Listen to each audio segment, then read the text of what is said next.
Kalau dulu orang mau riak susah kan, mau taruh di mana. Sekarang tinggal masukkan ke Facebook, tinggal sebar di pencitraan, sangat gampang. Jadi sekarang sarana untuk riak semakin mudah. Sungguh menakjubkan, mereka dahulu orang-orang yang soleh zaman dahulu, mereka menyembunyikan amal soleh mereka. Mereka berusaha sembunyikan amal soleh mereka, takut tidak diterima oleh Allah. Sekarang sebagian orang justru berusaha menampakkan amal solehnya, berusaha. Sering kita lihat di Mekah, orang bergaya di depan Ka'bah. Foto dulu ya, sebentar deh. Sambil pura-pura menangis. Sudah, belum itu. Subhanallah. Ini luar biasa doa, angkat dua tangan kepada Allah, pahala besar. Kalau diangkat karena Allah Subhanahu wa taala. Tetapi ini tidak diangkat untuk Allah Subhanahu wa taala. Ya. Kemudian di antara syirik juga kecil yang tersebar adalah, dan ini saya jadikan penutup sebagai pengingat bagi diri kita semua, adalah beramal soleh karena ingin dipuji. Ya, beramal soleh untuk dipuji namanya riya. Ya, kata Nabi SAW, akhwafu ma akhafu alaikum asyirkul asghar. Yang paling aku khawatirkan menimpa kalian adalah syirik kecil. Fasa'aluhu, mereka bertanya apa itu syirik kecil? Kata Nabi, ar-riya, yaitu seorang beramal soleh untuk dipuji. Dalam sebagian hadis Rasulullah SAW mengatakan, yaqumur rajulu fayusalli fayuzayyina salatahu lima yara min nadhar rajulun ilaihi. Seorang berdiri kemudian dia salat, dia bagus-baguskan salatnya karena dia tahu ada orang sedang memperhatikan dia salat. Biasanya dia kalau salat rakaat pertama qul huwallahu ahad, rakaat kedua qul a'udzu birabbil falaq, karena ada bupati salat di belakangnya, rakaat pertama surat Al-Baqarah, rakaat kedua surat Ali Imran. Ingin cari muka sama bupati. Saya ingatkan zaman sekarang, zaman now, media sosial banyak kita punya. Seorang macam-macam, dia shooting dirinya di depan Masjid Nabawi, ya. Kemudian dia pamer bahwasanya dia sedang umrah, bahwasanya dia sedang ini, bahwasanya dia sedang cium hajar aswad, bahwasanya dia sedang tawaf. Hati-hati.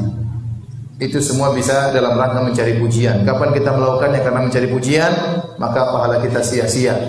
Sudah haji setengah mati, ngantrinya 15 tahun, riya lagi. Ngantri 15 tahun, duit banyak dikeluarkan, sudah jual sawah, jual mobil, ternyata riya. Haji supaya dipanggil sebagai Bu Haji saja. Sia-sia semua haji kita, hilang, tidak ada manfaatnya. Rugi kita datang jauh-jauh ke tanah suci hanya ingin dipanggil Pak Haji, hanya ingin dipanggil Bu Haji. Rugi jauh-jauh kita ke tanah suci naik haji, kenapa? Gak enak sama tetangga. Tetangga bilang apa? Punya uang banyak kok naik haji. Jangan. Kita hajian karena mencari ampunan dari Allah Subhanahu wa taala. Hati-hati, sebagian orang lagi iktikaf tulis di status jangan mengganggu, sedang iktikaf. Sudah ente matiin HP, enggak usah tulis begitu. Alhamdulillah meskipun hari begitu panas, Allah kuatkan langkah kakiku menuju masjid. Masya Allah. Ria ingin dipuji. Buang itu semua. Hidup cuma sekali. Amal soleh belum tentu diterima. Segala hal yang bisa membuka diri kita untuk pujian maka kita buang. Biasakan diri kita menyembunyikan amalan. Jangan suka cerita-cerita. Kita kalau sudah beramal soleh, setan datang gelitiki jiwa kita. Ceritain. Supaya apa? Supaya diakui. Saya kemarin toh, alhamdulillah toh, saya sudah umrah 2 kali. Cerita akhirnya. Saya kemarin berbakti sama orang tuaku. Cerita semuanya. Cerita. Waktu nyakiti hati orang tua tidak cerita ya. Waktu pelit sama orang tua tidak cerita. Jadi zaman sekarang ini ya potensi kemungkinan untuk berbuat riya semakin besar. Kalau dulu orang mau riya susah kan, mau taruh di mana. Sekarang tinggal masukkan ke Facebook, tinggal sebar di pencitraan, sangat gampang. Jadi sekarang sarana untuk riya semakin mudah. Sungguh menakjubkan, mereka dahulu orang-orang yang soleh zaman dahulu, mereka menyembunyikan amal soleh mereka. Mereka berusaha sembunyikan amal soleh mereka, takut tidak diterima oleh Allah. Sekarang sebagian orang justru berusaha menampakkan amal solehnya, berusaha.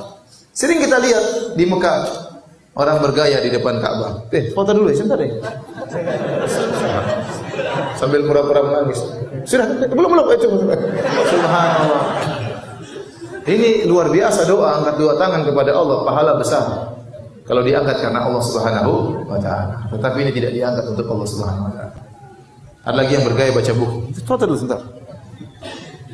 Apalagi masih jomblo, belum kawin lah. Jadi foto keren baru masuk. Wis, ini ikhwan rajin baca buku ya. Masya Allah. Padahal cuma pas di foto saja. Jadi hati-hati ikhwan. Ya. Bapak-bapak ibu sekalian, kalau kita pernah melakukan riya, pamer-pamer ibadah kita beristighfar kepada Allah. Semoga pahala kita dikembalikan oleh Allah. Meskipun kemungkinannya masih dipertanyakan. Tetapi kita latih diri kita mulai sekarang, jauhi segala syirik-syirik.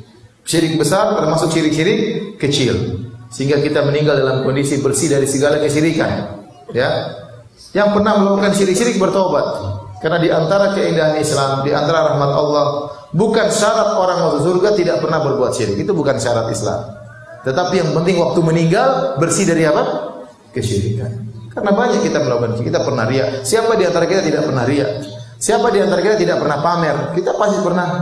Ya. Makanya kita bertobat kepada Allah.